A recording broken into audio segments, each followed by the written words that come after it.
विदर्भाचा वेगळ्या विदर्भाचा मुद्दा सातत्याने उठत असतो, परत उठला होता. तोही मुद्दा चालू आहे आणि दरम्यानमध्ये विदर्भामध्ये हे अधिवेशन चालत असताना या अधिवेशनात विदर्भासाठी तुम्ही काय मागण्या केल्यात आणि पूर्ण महायुतीतर्फे काय मागण्या झाल्या?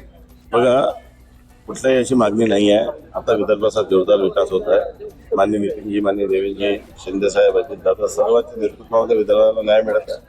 आणि त्यामुळे आता मोठ्या प्रमाणामध्ये पायाभूत सुविधा, रस्ते, सर्व इन्फ्रास्ट्रक्चर होत आहे. पूर्वी विदर्भाचा विकास होत नव्हता म्हणून लोकांची ओरड होती. आता कोणी ओरड नाहीये, तशी कुठली मागणी नाहीये.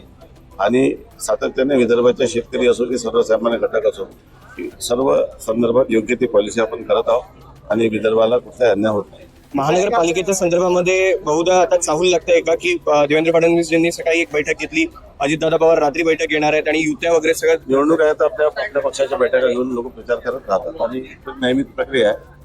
त्याला काही प्रत्येकाला स्वतःचा पक्ष वाढवण्याचा अधिकार आहे आणि मला असं वाटतं की प्रत्येकाने आपापल्या पक्षाचं काम करावं.